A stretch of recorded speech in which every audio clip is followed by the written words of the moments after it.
Je crois que nous sommes en train de vivre, frères et sœurs, une semaine explosive que nous n'avons pas vue depuis de très nombreuses années.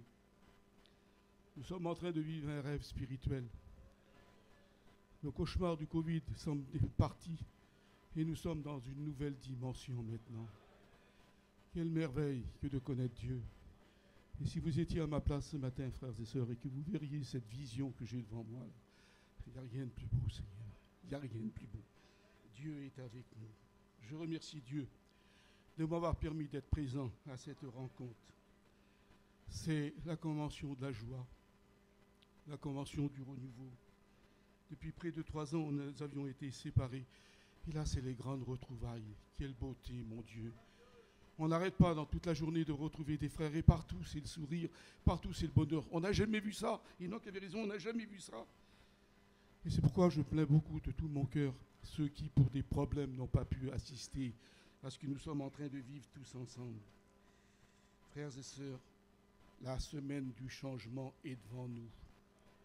Et il faut qu'à partir de ce départ que nous aurons dans quelques jours, que pasteurs, étudiants, il y ait quelque chose de renouveau parce qu'il faut qu'on mette plus d'ardeur pour le salut des âmes.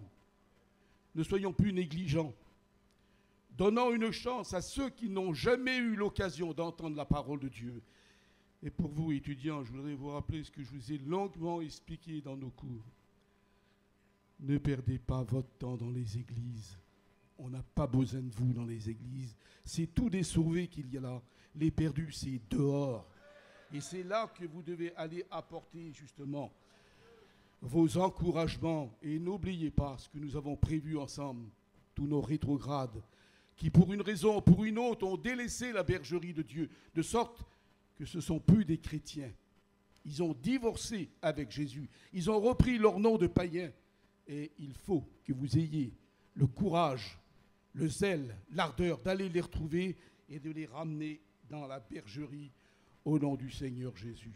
Quelle merveille, mon Dieu, quelle merveille. Eh bien, voyez-vous, ce matin, je vais vous parler de 2 cris. Un cri exprimé par la déception d'un serviteur de Dieu et un autre pour une immense surprise à laquelle il ne s'y attendait pas. Tous 2 sont tombés dans ce problème qui est venu sur ces 2 hommes de Dieu remarquables, mais d'une façon à l'improviste. Ils étaient loin d'imaginer ce qui allait leur arriver. Et cela est venu. Alors, nous allons lire un simple texte qui va nous servir d'introduction pour le premier cri. C'est dans le livre de ce vieux patriarche qu'on appelle Job, qui vivait à une époque très reculée de la nôtre, bien entendu. Et regardez qu'est-ce qui s'est passé. Je pense que tout le monde connaît l'histoire de Job. On ne va pas perdre trop de temps pour la répéter, mais simplement son cri de détresse qu'il va lancer vers le trône de Dieu, en sachant que malgré tout, Dieu entend et exauce les prières. Regardez ce cri que nous découvrons dans son livre qui porte son nom, chapitre 30, verset 26. On voit que c'est un cri de détresse. J'attendais le bonheur et le malheur est arrivé. J'espérais la lumière, mais c'est les ténèbres qui sont venues. Car les jours de calamité, ils m'ont surpris. Et vous connaissez tous, frères et sœurs, l'histoire de ce vieux patriarche, père de 10 enfants. Et que du jour au lendemain, cette quiétude, ce bonheur qu'il avait, a disparu en une fraction de seconde parce que tout est arrivé à l'improviste le même jour. Le vol de son bétail, un orage terrible qui va tomber sur la maison de ses enfants, entraînant dans la mort ses 10 enfants, 7 garçons, 3 filles. Et de plus, Madame Job, qui était loin d'être la compagne idéale d'un serviteur de Dieu, elle s'approche de lui en disant « Maudit Dieu et meurs ». Ce qui veut dire que Job avait sous son toit une vipère qui était dissimulée et qui ignorait même l'existence. On peut avoir déjà par sa propre famille des ennemis les plus impactables sans qu'on s'en rende même compte. Que Dieu bénisse aujourd'hui toutes les épouses qui sont présentes. et qu'elles aident leur mari du mieux qu'elles peuvent afin de continuer ce chemin jusqu'au salut. Et puis vous verrez que par la suite, à la fin de la lecture de ce livre, vous verrez que Dieu va tout redonner en double à Job. Autrement dit, le cri qu'il lance, Dieu, non seulement il l'entend, mais il l'exauce. Et puis peut-être ce deuxième cri de surprise, vous avez certainement entendu parler maintes et maintes fois de l'apôtre Jean, mais peut-être que ce jour aujourd'hui sera peut-être pour certains, pas pour les serviteurs de Dieu bien entendu, mais pour les simples chrétiens, une découverte où du jour au lendemain, Jean va se trouver confronté à une situation qu'il n'avait pas prévue. Il écrit « J'étais dans l'île de Patmos ». Et puis vous allez découvrir que la Bible, dans plusieurs reprises, parle des différentes îles. Hier, certains disaient que certains vont aujourd'hui chercher des loisirs et de la distraction dans les îles. Les apôtres sont allés dans les îles bien avant nous. Mais eux, ce n'était pas pour des loisirs ni de la distraction, mais c'était pour y amener le message de l'Évangile. Alors peut-être qu'il serait intéressant un jour qu'on vous explique les 8 miracles qu'il y a eu dans ces îles, mais ce matin, je vais me contenter de vous parler d'une seule île, celle que nous appelons Patmos. Un petit îlot rocheux de 16 km de long sur 9 de large, à 48 km des côtes de la Turquie actuelle. Jean, qui est le dernier apôtre et le dernier prophète du Nouveau Testament, va y vivre une aventure pénible. Il sera contraint à être dans cet endroit et on se demande bien pourquoi quand on fait une lecture superficielle, mais par la suite, on va découvrir que dans cette aventure malheureuse, une mine d'or sur le plan spirituel va surgir de cet endroit. L'Apocalypse, vous savez, pour le monde d'aujourd'hui, c'est le chaos, c'est la confusion, c'est les guerres, les épidémies, ou encore quoi? Les tempêtes, les typhons, les ouragans. Les gens disent, mon Dieu, c'est l'Apocalypse. En fait, l'Apocalypse, c'est pour Dieu la révélation, le dévoilement. Et c'est Dieu qui va donner l'Apocalypse à Christ. Christ va la donner à l'ange. L'ange va la donner à Saint Jean et l'apôtre Jean va la transmettre aux églises. Autrement dit, c'est Dieu qui est en train de prévenir l'humanité des cataclysmes qui va s'abattre sur ce monde qui a refusé la grâce divine. L'auteur de ce livre tout à fait particulier, on vient de le voir, c'est Dieu lui-même qui va la donner par sa bonté à son Fils bien-aimé, qui à son tour la transmet à l'ange et la donne à nous. Le vieil apôtre va écrire dans un livre la vision qui donne, et c'est pourquoi il est dit, ce que tu vois, Jean, écris-le dans un livre. Jean était le disciple le plus jeune quand il s'est converti. Il n'avait guère plus de 17 ans. Essayez d'imaginer, apôtre de Jésus-Christ à simplement 17 ans. Et 3 ans plus tard, quand il a suivi son maître et qu'il le contemple, qu'il est en train d'agoniser sur la croix, le maître lui remet à ses soins sa propre mère. J'étais assez impressionné de savoir comment se fait-il que le Seigneur va remettre sa maman, la vieille qui a tout juste 20 ans, alors que celle-ci a au moins 6 enfants, 4 garçons, Jacques, Jude, Simon, Joseph, et au moins 2 filles. Comment se fait-il qu'il donne, qu'il donne à un petit garçon tout jeune le soin de prendre soin de sa mère qui est déjà à un certain âge? Si vous voulez, on revoit bien ici, dans cet endroit, l'ingratitude de la jeunesse actuelle qui n'aime pas tellement bien les personnes qui sont âgées. Mais ce qui est étonnant pour moi, c'est que j'ai compris par la suite pourquoi le Seigneur avait fait cela. Si on comprend que cette ingratitude est aujourd'hui dans le monde moderne, il ne faut surtout pas qu'elle le soit pour Dieu. Parce que, voyez-vous, en règle générale, quand les parents commencent à vieillir, ils deviennent pour certains jeunes des encombrants et c'est à celui qui veut s'en débarrasser. Transgressant ainsi l'un des 10 commandements, honore ton père et ta mère, afin que tu prolonges tes jours. Et Jésus ira jusqu'à dire que celui qui maudit son père est puni de mort. Et le livre des Proverbes nous rappelle, ne méprise pas ta vieille mère quand elle vieillit. Oui, jeunes gens qui êtes présents, ne faites pas cela. Parce qu'un jour, vous aussi, vous serez vieux. Et vous saurez alors le mal qu'on peut vous faire quand on vous oublie comme ça. Alors, j'ai compris quelque chose. Comment se fait-il que Jean va avoir en charge la vieille maman de Jésus? Eh bien, j'ai découvert qu'il y avait quelque chose de particulier, c'est que le foyer de la Vierge était quelque peu divisé. Rappelez-vous, à un certain moment donné, ils se sont ligués, les 4 frères et les sœurs, ainsi que la maman. Ils voulaient saisir Jésus parce qu'ils disaient « il est hors de sens ». Et quand on lit le chapitre 7 du livre de Saint Jean, justement, on découvre par là qu'il est écrit que ses frères ne croyaient pas en lui. Ah, maintenant je comprends pourquoi le Seigneur va donner pour qu'elle soit recueillie chez l'apôtre Jean, bien entendu. Frères et sœurs, je voudrais lui dire ceci. Peut-être que vous vivez la même chose pour certains, le foyer de la Vierge, qui était un foyer qui était divisé. Ne permettez pas à l'ennemi de se réjouir de votre ménage. Ne permettez pas à Satan qu'il se réjouisse devant les yeux des inconvertis en disant « Ah ben, ils sont beaux les foyers des chrétiens ». Non, le foyer des chrétiens, ce sont les plus beaux qu'il y a au monde. Et il y a certains qui pensent « Mon Dieu, que c'est triste d'être chrétien, ils n'ont pas le droit de ça, ils n'ont pas le droit de ci. » Nous sommes les gens les plus heureux de la terre. Qu'ils viennent parmi nous et qu'ils voient la façon dont on vit. Et vous verrez si on est triste. Prenez cet exemple, cette convention, c'est la convention véritablement du bonheur. Et voyez-vous, par la suite, la Vierge Marie ainsi que ses fils qui étaient incrédules envers leurs propres frères, le jour de la Pentecôte, ils vont recevoir le revêtement d'en haut, le baptême dans le Saint-Esprit.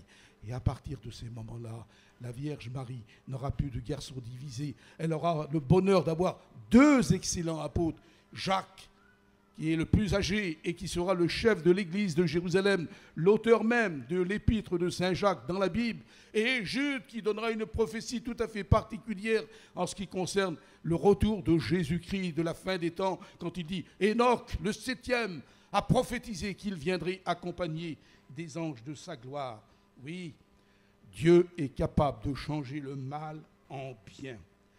Voyez-vous, Jean est le dernier des apôtres à rester en vie. Et puis, figurez-vous qu'à un moment précis, il y avait des bruits évangéliques qui parcouraient les églises en disant que Jean ne mourrait jamais. Ils pensaient que Jean allait vivre éternellement. Et ils ont abusé un peu d'une déclaration que Jésus avait faite à la fin de l'évangile de Jean, justement. C'est Pierre qui pose la question à Jésus quand il voit venir le petit Jean qui vient vers lui. Et lui, Seigneur, qu'est-ce qui va lui arriver? Réponse de Jésus, si je veux qu'il demeure jusqu'à ce que je vienne, que t'importe, toi, suis-moi. Et le bruit avait couru que Jean ne mourrait jamais. Mais Jésus n'avait pas dit qu'il ne mourrait pas. Il a dit, si je veux qu'il demeure jusqu'à ce qu'il vienne, toi, suis-moi. Et Jésus avait dit cette parole, figurez-vous, 62 ans avant le texte qu'on vient de lire. Ce qui veut dire que 62 ans plus tard, alors que tous ses compagnons à Jean étaient partis dans l'au-delà, Jean était toujours en vie et il va devenir ce qu'on appelle un écrivain sacré. Il écrira de sa main 5 livres, exactement comme a fait le premier écrivain de la Bible, qui était Moïse. Il a écrit 5 livres. Eh bien, le dernier écrivain fera exactement la même chose. Et il aura en charge des églises nombreuses, telles que Éphèse, Pergame, Smyrne, Thyatire, Laodicée, Philadelphie et autres. Autrement dit, un travailleur tout à fait hors pair.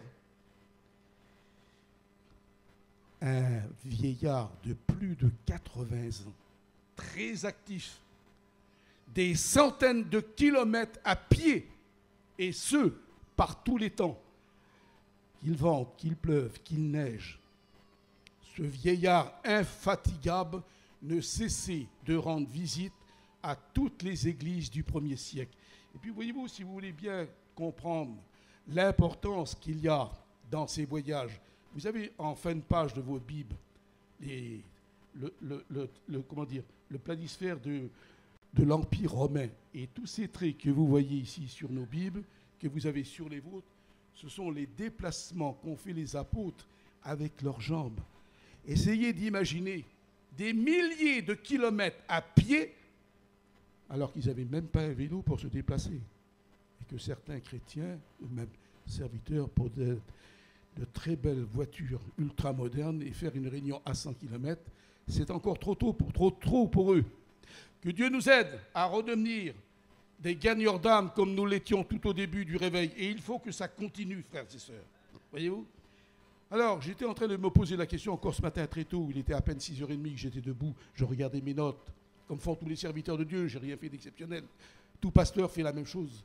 Je disais, Seigneur, où est-ce qu'il a puisé toute cette énergie, Saint Jean, plus de 80 ans, et puis faire tous ces longs discours? Vous ne vous rendez pas compte combien de temps ça a mis?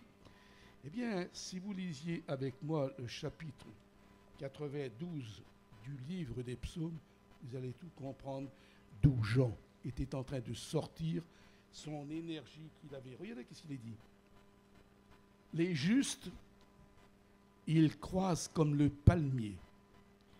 Les justes, ils s'élèvent comme le cèdre du Liban, et ils sont plantés dans la maison de l'Éternel. Ils portent encore des fruits dans la vieillesse. Ils sont pleins de sève et verdoyants pour faire connaître que l'Éternel est juste. C'était Dieu qui renouvelait les forces de Saint Jean.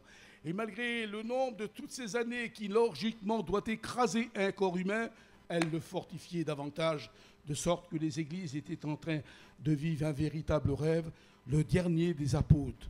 Le dernier des prophètes du Nouveau Testament était leur guide spirituel et ils avaient le bonheur d'être à ses pieds et de l'écouter. Quel zèle, quel courage qu'avaient ces vieils apôtres. Et tout à coup, frères et sœurs, une catastrophe va arriver, un véritable drame. Saint Jean, qui est partout dans toutes les églises, comme on vient de le voir, le vieil apôtre va être frappé, arrêté. Il est en pleine activité.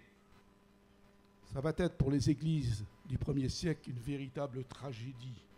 On vient de leur prendre leur père spirituel, leur guide, arrêté sans aucun ménagement par un détachement romain et sans aucune forme de procès. Jean est condamné, frères et sœurs, à l'exil, banni par Rome dans un bagne. L'apôtre de l'amour, dans une île déserte qu'on appelle Patmos.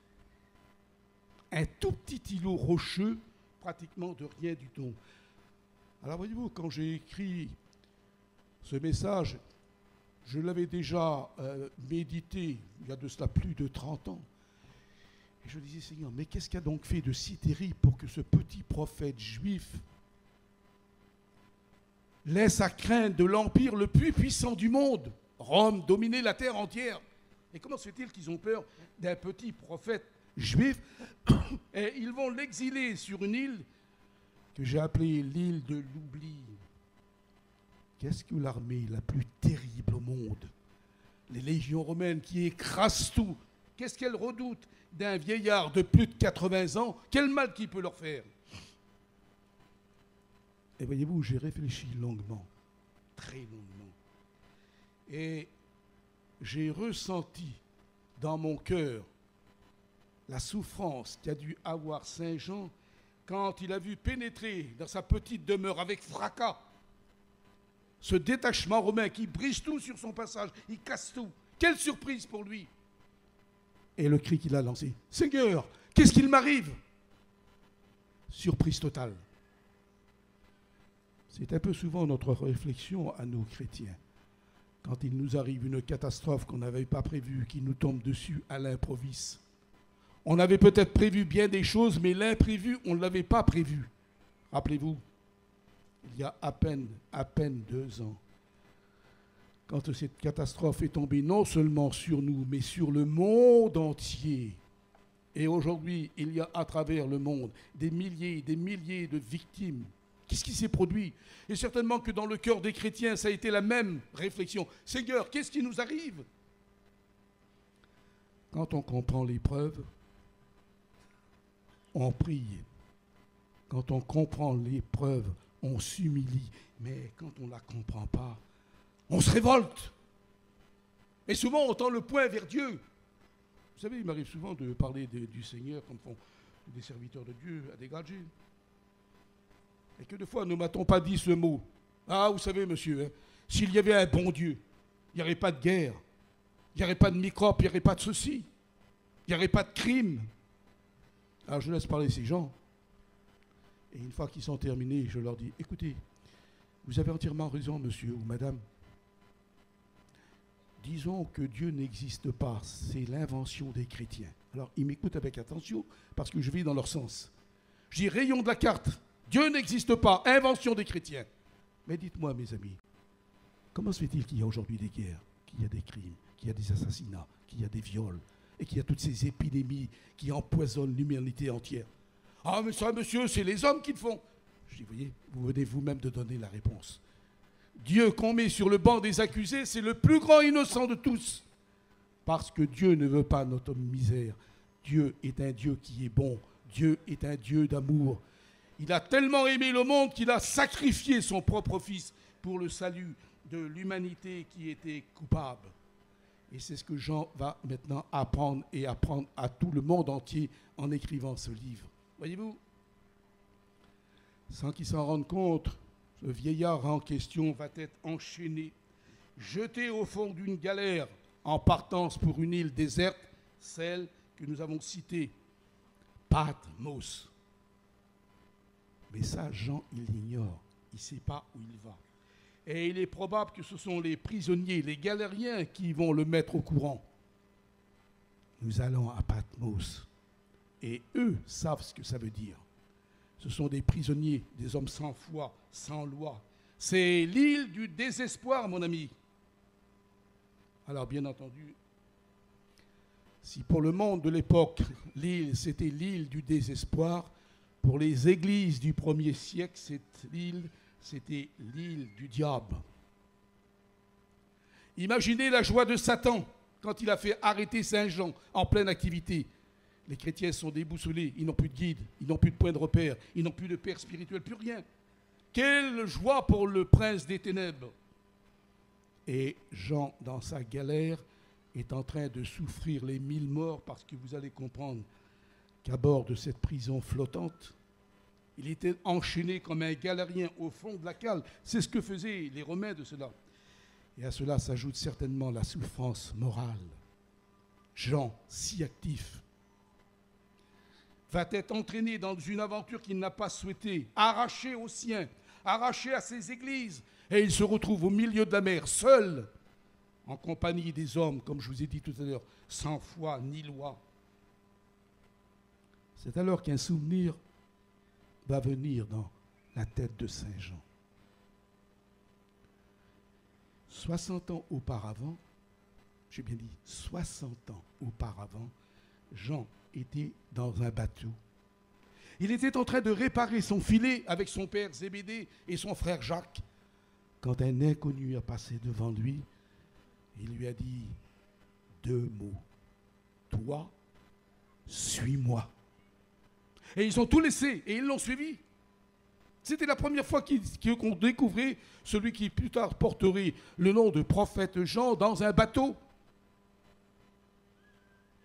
Jean se souvient de la seconde fois qu'il était dans un bateau, c'est quand il va assister à cette pêche miraculeuse, où les apôtres avaient travaillé toute une nuit sans rien prendre, et que Jésus dit sur eux, jetez le filet à droite. Et la quantité de poissons a été monumentale. Jean s'en souvient.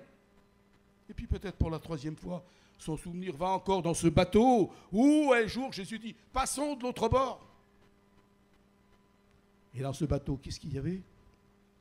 Il y avait Pierre, il y avait André, il y avait Barthélemy, il y avait Jacques, Jacques le mineur, celui qu'on surnomme le petit. Qui encore? Matthieu, bien entendu, Thomas. Qui encore? Simon le zélote, sans oublier Judas Iscario, qui plus tard deviendra le traître. Ils étaient tous là avec lui. Mais sa galère romaine, nous allons découvrir tout à l'heure que lui, il est seul. Et ce fameux jour-là, il y a eu ce qu'on appelle un ouragan qui s'est tombé sur la mer de Galilée. Et en moins d'une fraction de seconde, la barque était remplie d'eau. Quand enfin on a crié « Seigneur, sauve-nous !» Cri de détresse. Mais là, dans sa galère, Jean est seul face à des forçats. Tous ses compagnons, tous ses amis, Pierre, Matthieu, Marc, tous les autres, ils sont tous morts. Ce qui fait que Jean se retrouve tout seul. Ah, quel souvenir, Seigneur. 60 ans viennent de passer et tous ceux avec qui j'ai aimé travailler, ils ne sont plus là. Ceux avec qui je suis maintenant, c'est des bandits. Et Saint Jean, l'apôtre de l'amour, face à ces hommes sans cœur. Je pense que l'homme de Dieu était en train de vivre à ce moment-là un véritable cauchemar. Alors voyez-vous, je me suis posé la question, toujours dans mon fort intérieur. Et quand j'étudie mon texte avec passion, parce qu'on le fait comme ça quand on lit un texte de la Bible, on vit, on rentre dans le sujet. Et je me posais la question, est-ce que Jean a prêché aux galériens? Et j'ai tourné les pages de ma Bible, j'ai cherché. La Bible fait silence. Il n'y a rien de précis. Si Jean leur a prêché pendant la traversée qui a duré quelques heures certainement.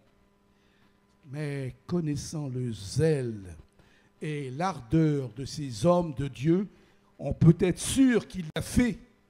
Rappelez-vous, pendant 14 jours de tempête, alors que le bateau allait à la dérive, Paul, accompagné de 276 personnes, était en péril.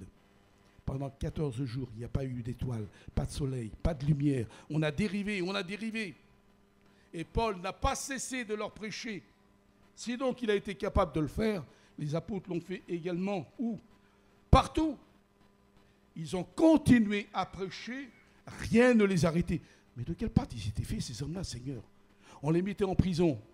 Ils étaient roués de coups, privés de leur famille, sortis de là. On se lavait, on repartait encore et on continuait à prêcher. Une deuxième question hantait également mon esprit, c'est celle-ci. Pourquoi Dieu, dans son amour, avait-il permis une épreuve aussi difficile à un serviteur de plus de 60 ans de ministère alors qu'il approche de la fin de sa vie? Est-ce qu'il n'aurait été pas plus raisonnable pour Dieu de l'enlever comme il l'a fait pour Enoch ou pour Élie? Et puis je cherchais dans ma tête qu'est-ce qui avait bien pu se produire. Et malgré que j'ai continué à lire toutes les pages des évangiles, voir tout ce qui concerne l'apôtre Saint Jean, ça demande un temps fou.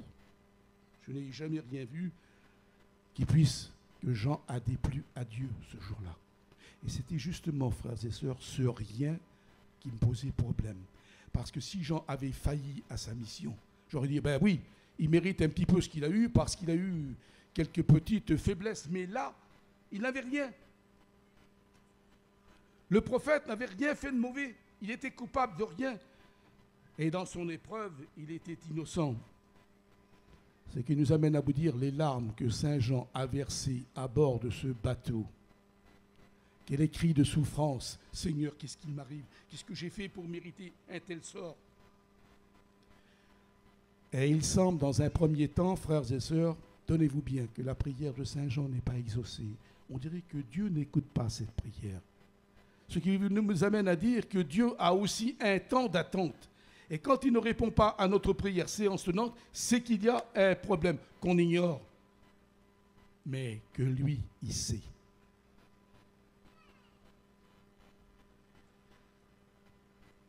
Je pense que beaucoup des chrétiens dans cette noble assemblée que nous sommes ici ce matin ont connu également des épreuves terribles.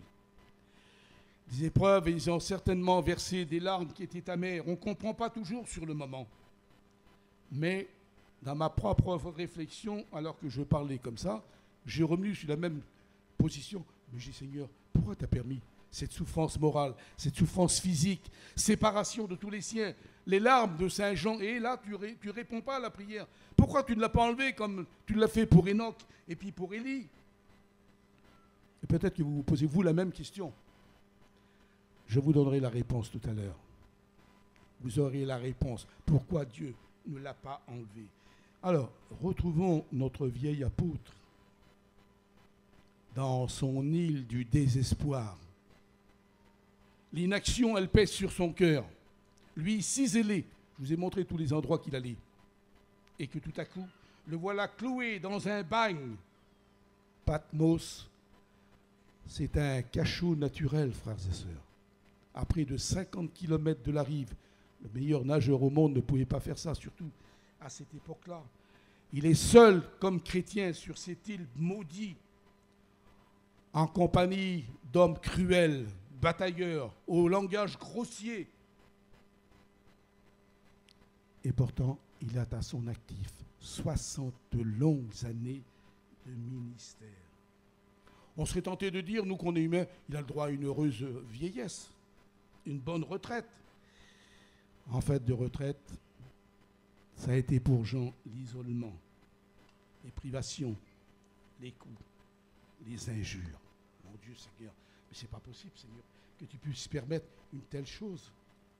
Et puis peut-être que certains chrétiens qui ont eu à subir ce que nous connaissons, pas la peine d'y revenir, peut-être qu'ils se posent eux aussi la même question. Je crois que nous avons la réponse que nous donne la parole de Dieu dans les livres des Romains. Regardez qu'est-ce qu'il est écrit au chapitre 8. Vous connaissez, je pense, ce texte. Mais aujourd'hui, il prendra peut-être une nouvelle dimension pour vous. Nous savons du reste, dit la Bible, que toute chose concourt au bien de ceux qui aiment Dieu. Et si Dieu est pour nous, alors qui sera contre nous? Lui qui n'a pas épargné son propre Fils, mais qui l'a livré pour nous tous. Autre question. Qui accusera les élus de Dieu? Qui les condamnera? Et il ajoute, qui nous séparera de l'amour de Dieu? Est-ce la tribulation? On l'a connu. Est-ce l'angoisse? On l'a connu aussi. Est-ce la persécution? Et l'apôtre conclut en disant, mais dans toutes ces choses, nous sommes plus que vainqueurs par celui qui nous a aimés, car j'ai l'assurance que ni la mort, ni la vie, ni les choses présentes, ni les dominations, ni les choses à venir, rien ne pourra nous séparer de l'amour de Christ. Et la preuve, c'est votre présence si nombreuse à cette convention, malgré tout ce que nous avons vécu durant ces 24 derniers mois. Quel bonheur de retrouver nos frères et sœurs en pleine joie, en plein bonheur, frères et sœurs. Ça, seuls les chrétiens sont capables de le faire. On n'est pas des pleurnicheurs. On remercie Dieu de ce que nous sommes ici ensemble, à la gloire de son saint nom. Et l'aventure de Saint Jean nous montre que parfois Dieu met ses enfants comme ses serviteurs dans des situations invraisemblables. On ne les comprend pas. Mais c'est toujours pour notre bien. Voyez Jérémie, ce grand prophète de l'Ancien Testament, descendu dans une citerne de boue, et il enfonce dans la boue. On ne comprend pas. Voyez Ézéchiel, qui va se faire attacher, et ensuite rendu muet. Toujours, on ne comprend pas. Mais par la suite, quand on lit les récits, on comprend la bénédiction qui va sortir de toutes ces épreuves. Parce que ne pas confondre épreuve et tentation, c'est deux choses différentes. L'épreuve est faite pour nous fortifier davantage, frères et sœurs. Et c'est ça que c'est le Dieu d'amour. Alors voyez-vous, je me suis mis et j'ai pu constater que ça avait été la désolation dans toutes les églises du 1er siècle. D'autant plus que depuis que Jean avait été arrêté, plus de nouvelles. Ah oui, le téléphone n'existait pas à l'époque, la poste non plus. Ce qui veut dire qu'on était dans l'incertitude. Est-ce que Jean est encore en vie? Est-ce qu'il a été tué? Est-ce qu'il a été assassiné? On ne sait pas. Mais on sait une chose, c'est que toutes les églises étaient en train de prier pour lui. Regardez ce que le proverbe dit. L'Éternel écoute les prières des justes. Et il ajoute, les Lévites se sont levés et ils ont fait entendre leur voix et leur prière. Elle est parvenue jusqu'à la sainte demeure de Dieu. Ah, quel bonheur, mon Sauveur. Savoir que Dieu, non seulement il écoute nos prières, mais en plus, il les exauce.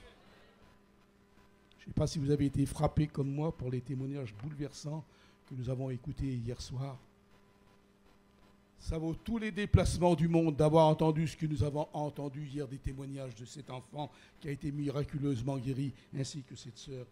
Et bien, voyez-vous, sur l'île de l'angoisse, pour en revenir à lui, est-ce que Jean pouvait encore servir son Dieu, enchaîné avec des galériens, sur une île déserte à plus de 50 km des côtes? Est-ce que ce prophète allait servir encore à quelque chose? Peut-être que pour certains défaitistes vont dire Patmos, c'est l'échec, c'est la défaite. Eh bien, détrompez-vous, frères et sœurs, parce que de son isolement, Jean va réaliser, si vous voulez, l'œuvre de sa vie.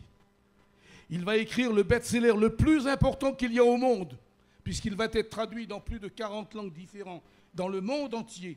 Et sa réalisation, pour cette réalisation, il était indispensable que Dieu mette un peu en dehors de ce grand travail qu'avait Saint Jean de toutes ces églises, les tracas, les soucis des églises. Il fallait que Jean soit consacré à ce travail que Dieu allait accomplir pour lui, mais il fallait le mettre dans un endroit tranquille. Et c'est ce qu'il avait, le temps qu'il n'avait plus à Éphèse. Là, dans son île, il l'avait. De sorte que cette île qui était inconnue et qui était redoutée, elle va devenir l'île la plus connue qu'il y a au monde. Et c'est là qu'on va rejoindre ce que saint Paul disait.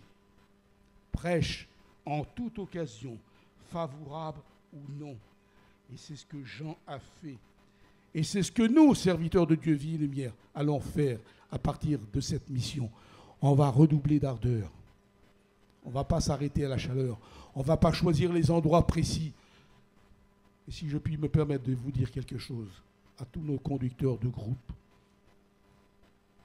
allez dans des endroits qui sont un petit peu négligés. Ne choisissez pas que la Côte d'Azur. Allez dans des endroits où on a besoin de vous. Et puis n'amenez pas les chrétiens que sur les plages ou sur les restaurants. Faites ce qu'il doit être fait. On approche de la fin finale. Il ne faut pas que nous ayons ce reproche de Jésus. Vous comprenez bien, frère? J'essaye de vous venir en aide. Jean l'a fait alors qu'il était dans des conditions déplorables. Mais il l'a fait. Alors, conclusion. Patmos n'est pas une défaite. Patmos est une victoire. Et quand les enfants de Dieu ont des épreuves, ce n'est pas une défaite, c'est une victoire que vous remportez. Voyez-vous, si vous le permettez, je ne le fais jamais. Ça sera peut-être la deuxième fois que je le fais dans une convention après plus de 60 ans de ministère. Je voudrais vous donner mon propre témoignage.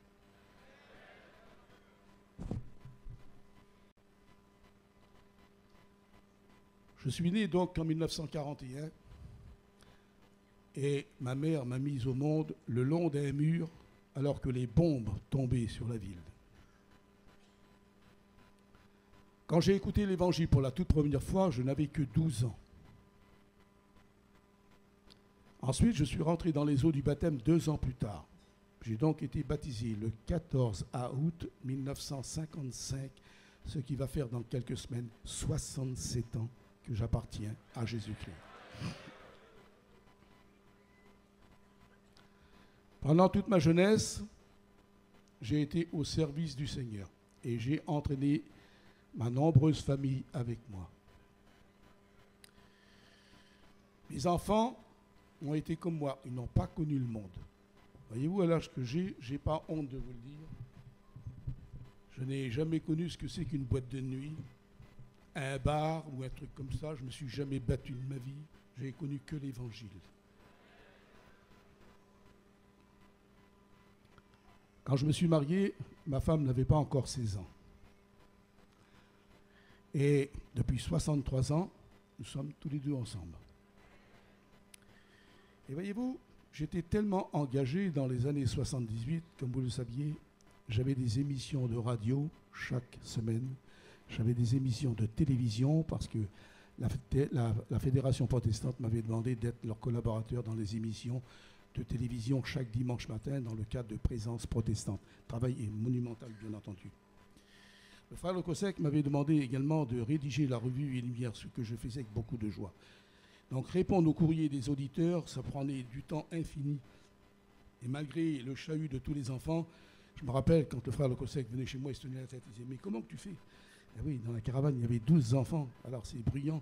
Alors, il fallait attendre qu'ils dorment pour que je rédige tous les courriers des auditeurs et je répondais à chaque auditeur. Et Dieu m'est témoin, ce que je suis en train de vous dire aujourd'hui, c'est la pure vérité. On a répondu à quelques 3000 lettres des auditeurs qui envoyaient des courriers de toute l'Europe entière. Et alors que j'étais en pleine activité comme ça, frères et sœurs, un matin, je me suis levé et j'ai tombé par terre. Je me demandais qu'est-ce qui m'arrivait. Je ne comprenais pas. Et j'étais comme Saint Jean, pareil. Ou comme Job, Seigneur, qu'est-ce qui m'arrive? Je ne comprenais pas. Et la douleur était tellement forte que je n'arrivais plus du tout à marcher. Alors on me disait, va là-bas, il y a tel professeur, tel médecin. Vous savez, notre foi en Dieu n'est pas l'ennemi de la science médicale ou chirurgicale. On bénit Dieu pour les progrès de la science. Mais quand la science est impuissante, la foi a ses miracles. Alors j'allais trouver ces gens, mais aucun résultat. Au contraire, ça allait de pire en pire. À telle enseigne que quand j'ai rentré chez moi l'hiver, nous y sommes restés, et chose incompréhensible, encore aujourd'hui je ne le comprends pas. Nous avons resté pratiquement, ma femme et moi, 3 mois sans aucune visite, nos frères et nous. Pourtant on était archi connus. Mais là, il fallait que je sois seul. C'était Dieu qui faisait cela. Et puis à un moment donné, comme je pensais que j'allais bientôt partir, je disais, ma femme, tu vas faire quelque chose de bien, tu vas écrire à mon père. On n'avait pas le téléphone, à l'époque ça n'existait pas. Tu vas le faire venir, je voulais le voir une dernière fois. Et puis un matin, qu'elle était partie au marché, j'attendais plus le matin qu'elle parte pour pouvoir pleurer. Pas par orgueil, parce qu'elle et moi, nous sommes comme ça, là. Hein. Mais je ne voulais pas lui faire de la peine, parce que je savais qu'elle souffrait, elle, autant que moi. Alors j'attendais qu'elle parte, et là, je libérais mon âme devant Dieu, et je pleurais à chaudes larmes, bien entendu. Qu'est-ce qui m'arrive, Seigneur? Qu'est-ce que j'ai fait? Et je cherchais dans mon fort intérieur, où est-ce que j'avais fait une faille? Et Dieu m'est témoin. Depuis 14 ans que j'ai été baptisé, je n'ai jamais été dans le monde, je n'ai jamais rien fait, moi. Je ne trouvais pas la réponse. Et c'est ça qui me posait problème, justement. Et puis un matin, alors que j'étais tout seul, j'ai pris ma Bible. Je dis, Seigneur, je vais tourner les pages au hasard, je vais mettre mon doigt dessus, et tu vas me parler, puisque j'ai personne qui vient à mon secours. Alors, juste avant cette expérience, une nuit, parce que vous savez, quand on ne dort pas, on pense des milliards de choses. Et puis celui que vous savez, il vous murmure des choses dans vos oreilles. J'ai dit, Seigneur, dans la mission, on a bien des frères qui sont des dons de guérison divine. Mais où c'est que je vais trouver cet oiseau rare? Ah oui, Seigneur. Alors le lendemain, j'avais dit, tu vas aller trouver tel frère. Et comme je devais dormir par terre sur le plancher, je me souviens que ce brave vieux pasteur s'était mis à genoux. Et il priait de tout son cœur, des grosses gouttes de sueur tombaient sur moi comme ça. Et il n'y avait pas eu de résultat. Alors étant donné que je n'avais pas eu de résultat de celui que je pensais, qui avait le don de guérison, et il l'avait effectivement, mais là ça n'a pas marché. C'est là que j'ai fait l'expérience de la Bible. Alors j'ai tourné les pages de ma Bible, comme ça, au hasard, j'ai mis mon doigt dessus et j'ai rouvert. Et Abraham mourut et il fut enterré. Alors, je dis, Seigneur, c'est pas ce que j'avais prévu. Ah oui, je n'avais que 37 ans à l'époque, je n'étais pas vieux. Alors j'ai dit, je vais faire une seconde tentative. Alors, je referme mes yeux et je mets encore mon doigt. Et Josué mourut à l'âge de 110 ans. C'est pas possible, qu'est-ce qui se passe là? Il n'y a que des morts là-dedans. Alors j'ai dit, je vais faire une troisième tentative. Et là, je vous l'avoue, parce qu'il faut dire la vérité à notre peuple. J'ai agi avec ruse. Parce que comme tous les serviteurs de Dieu, je connais les emplacements des livres. Je n'ai pas besoin d'onglet. Tous les pasteurs font comme ça. Et je sais que dans le milieu de la Bible, c'est les psaumes. Alors je dis là, je vais tomber dans les psaumes, à coup sûr, que je vais avoir la réponse à mes problèmes. Alors j'ai encore fait pareil. J'ai fermé mes yeux, j'ai tourné les pages au hasard. Et puis je veux vous lire le texte que j'ai trouvé en faisant comme ça. C'était justement le psaume 88. Alors je ferme mes yeux, je mets le doigt dessus, et là ça marche. Regardez. Éternel Dieu de mon salut, je crie à toi jour et nuit. Oui, Seigneur, c'est ce que je faisais. Que ma prière parvienne en ta présence et prête l'oreille à mes supplications. Mon Dieu, que j'étais béni là. J'ai dit, ça y est, Seigneur. Et maintenant, le verset 4 allait tout compromettre. Car mon âme allait rassasier de maux et ma vie s'approche du séjour des morts et je suis mis au rang de ceux qui descendent dans la fosse. Je suis comme un homme, j'ai plus de force. Est-ce que vous vous rendez compte? Vous savez, frères et sœurs, dans l'un des 10 commandements, il est dit ceci. Tu ne rendras pas de faux témoignages. Je crains trop mon Dieu pour vous dire ne serait-ce qu'un centimètre de ce qui n'est pas vrai. Tout est exact. Tout ce que je vous dis, je l'ai vécu. Et tandis que j'étais en train de faire cette expérience qui est peut-être curieuse pour certains, je pleurais tellement que les pages de ma Bible étaient inondées de mes larmes. Et j'ai dit, bien Seigneur, à 3 reprises, tu me parles de mort. Eh bien, c'est entendu. Je vais prendre le dernier texte et je ferai ce que tu me dis. Et puis c'était écrit comme ça. Bien. Alors, qu'est-ce que je fais? Je ferme encore mes yeux, je tourne au hasard, je mets le doigt dessus, je tombe sur Ésaïe chapitre 38. Vous voyez que tout est là. Hein? Et là, c'est « Donne des ordres à ta maison, car tu vas mourir. »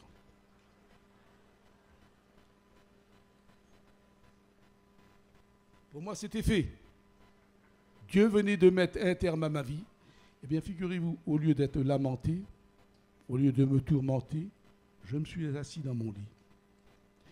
Et puis, j'ai pris mon cahier et j'ai marqué tout ce qu'il fallait pour ma femme et mes enfants, etc. Si je croyais être bon pour eux, sans rien oublier. Et quand j'ai terminé, je me suis couché. Et vous savez, je vais vous dire, ça faisait 90 jours exactement que je ne dormais pas. Et ceux qui souffrent, ils doivent savoir que quand on est mal et qu'on perd le sommeil, les nuits, elles sont interminables. D'autant plus que l'ennemi vous chuchote toujours des choses. Et quand j'ai tout terminé ça, je me suis endormi profondément, que je ne faisais plus depuis 90 jours, 3 mois. J'ai été réveillé par le bruit de la voiture qui venait. Elle revenait, la des commissions. Je me suis levé et j'ai voulu marcher dans la voiture. Et je l'ai fait, ce que je ne faisais plus depuis 3 mois. Je suis baroudé, qu'est-ce qui m'arrive là? Je me suis assis sur le lit, elle est rentrée. Elle a déposé les commissions sur l'armoire. Et je lui ai dit, bébé, j'ai une surprise pour toi. Alors elle s'est tournée, et puis je suis venu vers elle. Frères et sœurs, si vous saviez ce que ça a été, ces quelques pas que j'ai fait. Et j'ai pris ma femme dans ses bras, et puis on a éclaté en pleurs tous les deux. Et au même moment, les petits revenaient de l'école. Tous les petits étaient autour de moi, tout le monde pleurait. Dieu venait de me donner la délivrance que j'attendais depuis 3 mois. 3 mois, 90 jours de larmes. Et quand je priais, on aurait dit que la caravane, c'était du bronze. On aurait dit que les prières ne passaient pas. Exactement comme ça a été pour l'apôtre Jean. La prière dans sa galère n'a pas été exaucée. Il fallait ce temps d'attente, voyez. Et ce que j'allais apprendre quelques jours plus tard, c'est à la même heure que j'étais en train de faire cette expérience curieuse des versets, j'ai appris qu'une petite fille de 7 ans était à genoux en prière dans sa caravane et qui a prié pour ma guérison. Et cet enfant a été baptisé du Saint-Esprit. Elle s'est mise à parler en langue. C'est ses parents qui nous ont appris tout ça. À prier intensément pour que je sois guéri. Et au même moment, j'ai reçu la délivrance là-bas. Ce qui veut dire que Dieu était en train de me donner une leçon. Moi qui avais mis ma confiance dans des frères, et Dieu sait que c'était des hommes de Dieu, il me donnait une leçon que Dieu était capable d'écouter aussi la prière d'un enfant. Alors ne désespérez pas, frères et sœurs. Mon Patmos à moi, ça a été ces 3 mois de souffrance. Et j'en suis sorti à la gloire de Dieu. Et à partir de ce jour, j'ai fait cette ultime promesse à Jésus. Et jusqu'à ce jour, je n'ai pas failli. Et j'ai dit, Seigneur, tant que j'aurai une miette de santé, je la démolirai à ton service. Et durant tout cet hiver que nous avons vécu avec le Covid et autres, ma femme et moi avons parcouru je ne sais combien d'églises à travers toute la France. Les kilomètres, on ne faisait pas attention. On est allé en Suisse, on est allé à Besançon, on est allé à Montbéliard, on est allé à Angers, on est allé partout. Même les frères de... Je crois que j'ai vu ce matin le frère Michelou qui l'a posé les mains. On a été aussi dans son église. Ça a été quelque chose de révolutionnaire pour moi. Le Covid ne nous a pas arrêtés. On est sorti de notre Patmos. Et aujourd'hui, nous voulons faire encore plus. Et je vous fais aussi encore cette promesse, tant que j'aurai une miette de santé.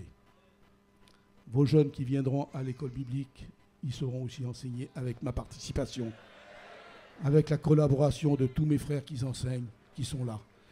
Alors priez pour nous, pour que Dieu nous aide, qu'il nous conserve en parfaite santé. Et quand on repart au combat, pour un serviteur de Dieu, il n'y a pas de retraite. Je sais très bien que pour certains disent « Ah, il a plus de 80 ans ». Mais qui j'en ai à foutre, moi. Moi, je ne dis pas 80 ans. Moi, je dis 4 fois 20 ans. C'est mieux. Que Dieu nous aide à comprendre toutes ces bonnes choses, à la gloire de son Saint-Nom.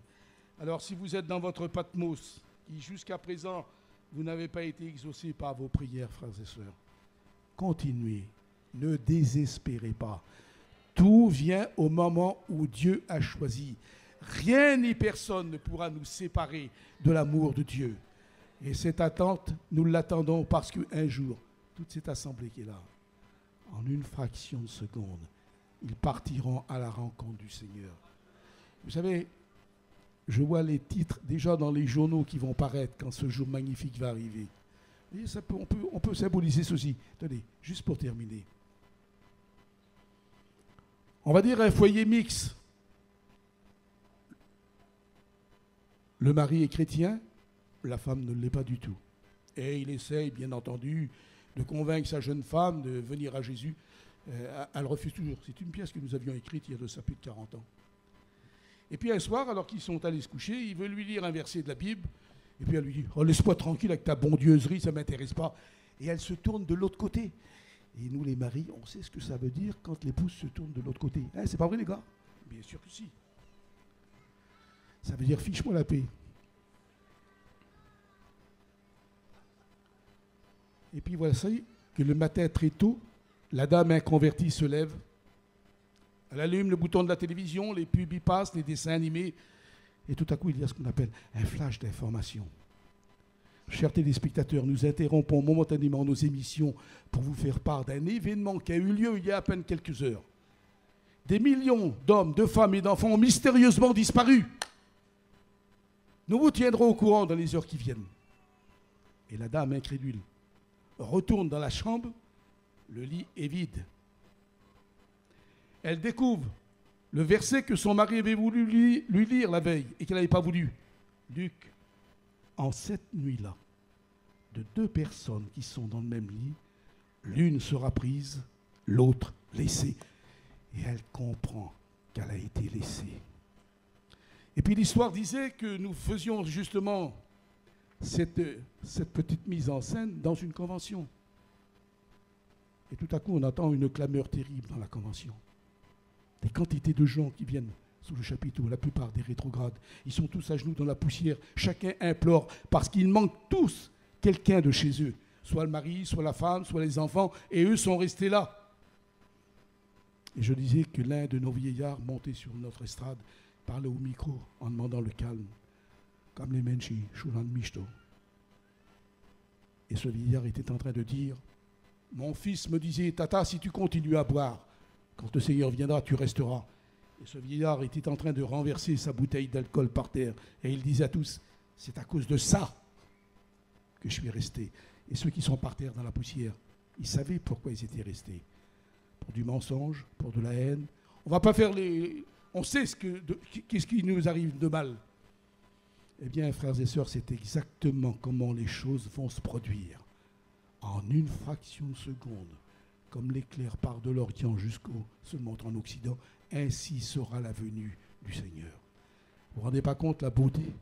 Il n'en manquera pas un seul. Nous retrouverons tous ceux qui nous ont précédés dans la gloire. Moi, je m'en réserve un. J'ai un compte à régler avec lui. C'est l'apôtre Paul. Je vais lui dire, mon brave Paul, si tu savais les heures et les heures et les heures qu'on a passées à étudier ton épître aux Corinthiens sur le mariage, mais bon sang de bonsoir, pourquoi tu n'as pas fait les choses plus simples? Et probablement qu'il me dira, on a mettant toute l'éternité pour en parler. En tout cas, voilà, frères et sœurs, je ne sais pas si ça vous a fait du bien, mais ça nous a montré quand même que Dieu, parfois, dans des situations difficiles, c'est toujours lui qui a le dernier mot. Il revient à la gloire de son Saint-Nom. Alors, que diriez-vous si on aurait maintenant un petit moment de prière?